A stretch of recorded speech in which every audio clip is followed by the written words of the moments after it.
কি বলবো, হ্যামস আমার সব এক লগে ছুটিছে এবং অটো আর লামলেগের যে হুন্ডার একটা কিন্তু আমরা তো প্রতিনিয়ত দেখি যে এরকম যানজট লেগেই থাকে।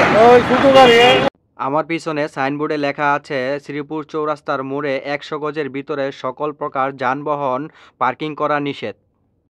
আপনি কিছু বলেন। আমি কি বলবো, হ্যামস আমার সব এক লগে ছুটিছে এবং অটো আর লামলেগের যে হুন্ডার একটা কথা মানে না, একটা কথা মানে না, একটা কথা মানে না, একটা ডাইনে বামে ঘুমানো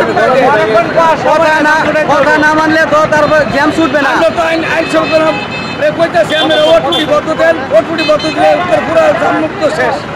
অটোর জন্যই বিশেষ করে বেশি জ্যাম লাগে। আমরা আর কিছু সমস্যা বুঝতে পারছি। শুধু অটো এই যে গার্মেন্টসের উপরে সারা রাত পরিশ্রম করে পৌঁছাইলে এই যে ফার্স্ট হলো ছুটি কয়টা তৈরি করে দিয়েছে। শুধু ঠিক আছে, আমরা এই নিয়ে দেখি কি করা যায়, আর প্রশাসনের নজর এখানে ইয়া করতে হবে। তাহলে আমাদের প্রশাসন যদি অ্যাকশন নেয় তাহলে এটা সম্ভব, এই জ্যামজট থেকে মুক্তি পাওয়া। ঠিক আছে, ধন্যবাদ আপনাকে কাকা, ধন্যবাদ।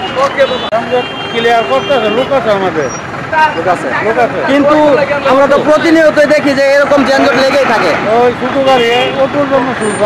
শুধু অটোর জন্য তো এটা কি প্রশাসনের দৃষ্টি আকর্ষণ করতে হবে অটোর দিকে নাকি? যদি অটোটা নিয়ন্ত্রণে আসে তাহলে চৌরাস্তায় আর জ্যাম থাকবে না। ঠিক আছে কাকা, ধন্যবাদ আপনাকে। শ্রীপুর চৌরাস্তায় যানজটের মূল কারণ হচ্ছে অটোরিকশা, আর এই বেপরোয়াভাবে অটোরিকশা চলার কারণে শ্রীপুর চৌরাস্তায় যে যানজট লেগে থাকে। তাই আমরা প্রশাসনের দৃষ্টি আকর্ষণ করছি, শ্রীপুর চৌরাস্তা থেকে বেপরোয়াভাবে অটো চলাচল নিষিদ্ধ করে দিন, তাহলে যানজট কমে যাবে।